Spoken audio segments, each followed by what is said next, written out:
ಜೋಡಿ ನಂಬರ್ 1 ವೇದಿಕೆಯಲ್ಲಿ ರಜನಿ ಮತ್ತು ಅರುಣ್ ಗೌಡ ಅವರು ಜನಪ್ರಿಯ ಜೋಡಿಯಾಗಿದ್ದಾರೆ.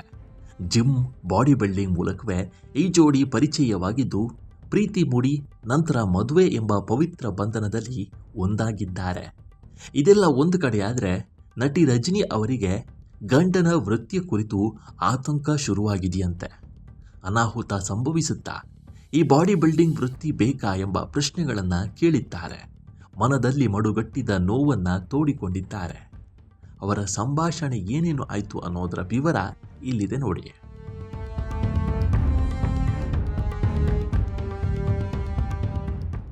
ಅರುಣ್ ತುಂಬ ಮರೆಗುಳಿ, ಅವನಿಗೆ ನೆನಪಿನ ಶಕ್ತಿ ಕಡಿಮೆ. ಇದಕ್ಕೊಂದು ಸ್ಟೋರಿ ಹೇಳಬೇಕು. ಒಂದು ದಿನ ಏನಾಯಿತು ಅಂದರೆ, ಅವರ ಮನೆಯಲ್ಲಿ ಏನೋ ಒಂದು ಐಟಮ್ ಇತ್ತು. ಅದನ್ನು ತಗೊಂಡು ಬಂದು ಕೊಡ್ತೀನಿ ಅಂತ ಹೇಳಿದ್ದ. ನನಗೆ ಲೇಟ್ ಆಗೋಗ್ಬಿಟ್ಟಿದೆ, ಶೂಟಿಂಗ್ ನಡೀತಿತ್ತು. ಅವನು ಗಾಡಿಯಲ್ಲಿ ಬಂದು ಆ ಪಾರ್ಸೆಲ್ ನನಗೆ ಕೊಟ್ಟು ಬಿಟ್ಟು ಮನೆಗೆ ಹೋಗಿದ್ದಾನೆ ಎಂದಿದ್ದಾರೆ ರಜನಿ. ಆ್ಯಕ್ಚುಲಿ ಕಾರ್ಬ್ಸ್ ಡೌನ್ ಆದಾಗ ಬ್ರೈನ್ ಫಂಕ್ಷನ್ ಏನು ನಡೀತಿರುತ್ತೋ ಅದು ಲೋ ಆಗಿಬಿಡುತ್ತೆ. ಎಷ್ಟೋ ಬಾರಿ ಮಾತನಾಡುವಾಗ ನೀವು ಹೇಳ್ತಿರೋದು ನನಗೆ ಏನೋ ಇಂಪಾರ್ಟೆಂಟ್ ಹೇಳ್ತಿದ್ದೀರಾ ಅನಿಸುತ್ತೆ, ಬಟ್ ಅದು ತಲೆಗೆ ಒಳಗೋಗ್ತಿರಲ್ಲ, ರಿಜಿಸ್ಟರ್ ಆಗಲ್ಲ.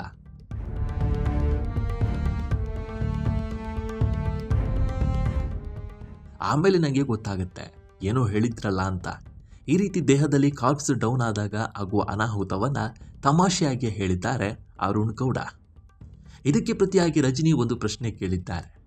ಸ್ವಲ್ಪ ನಿನಗೆ ಹಾರ್ಷ್ ಅನಿಸಬಹುದು, ನಿನಗೆ ಡೈರೆಕ್ಟಾಗಿ ಮನೆಯಲ್ಲಿ ಕೇಳೋಣ ಅಂತ ನನಗೆ ಎಷ್ಟೋ ಸಲ ಅನಿಸಿದೆ, ಬಟ್ ಹೇಗೆ ಕೇಳೋದು ಅಂತ ಅಂದುಕೊಂಡು ಸುಮ್ಮನಾಗಿದ್ದೆ. ಆ ಕ್ವಶನ್ ಕೇಳೋಕ್ಕೂ ನನಗೆ ತುಂಬ ಕಷ್ಟ ಆಗತ್ತೆ. ತುಂಬ ಜನ ಹೇಳ್ತಾರೆ ಬಾಡಿ ಬಿಲ್ಡಿಂಗ್ ಮಾಡಿರೋರಿಗೆ ಲೈಫ್ ಟೈಮ್ ಕಡಿಮೆ ಅಂತ ಹೇಳ್ತಾರೆ.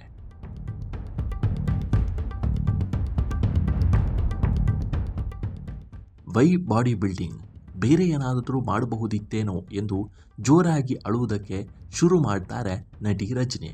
ರಜನಿ ಅವರು ಅಳುವುದನ್ನು ನೋಡಿ ಸಮಾಧಾನ ಮಾಡ್ತಾ ಅರುಣ್ ಗೌಡ ಅವರು ಬಾಡಿ ಬಿಲ್ಡಿಂಗ್ ಕುರಿತು ಇರುವ ಮಿತ್ತನ್ನು ದೂರ ಮಾಡುವ ಪ್ರಯತ್ನ ಮಾಡಿದ್ದಾರೆ.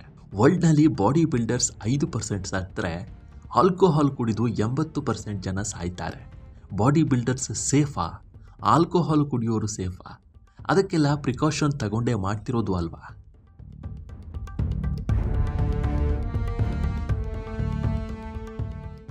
ನಾನು ನಿನಗೆ ಇಷ್ಟಪಟ್ಟಿದ್ದು ಏನಕ್ಕೆ ಹೇಳು, ಮತ್ತೆ ಈಗ ಯಾಕೆ ಈ ಕ್ವಶನ್ ಅಂತ ಚಡಪಡಿಸ್ತಾ ಇದ್ದ ಪತ್ನಿ ರಜನಿ ಅವರನ್ನ ಅರುಣ್ ಗೌಡ ಅವರು ಸಂತೈಸಿದ್ದಾರೆ.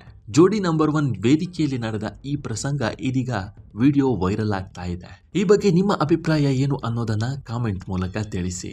ನಮ್ಮ ಈ ವಿಡಿಯೋ ಇಷ್ಟವಾದರೆ ಲೈಕ್ ಮಾಡಿ, ಶೇರ್ ಮಾಡಿ ಮತ್ತು ನಮ್ಮ NCIB ಚಾನಲನ್ನು ಈ ಕೂಡಲೇ ಸಬ್ಸ್ಕ್ರೈಬ್ ಮಾಡಿ. ಮುಂದಿನ ವಿಡಿಯೋದಲ್ಲಿ ಸಿಗೋಣ. ಅಲ್ಲಿಯವರೆಗೂ ನಮಸ್ಕಾರ.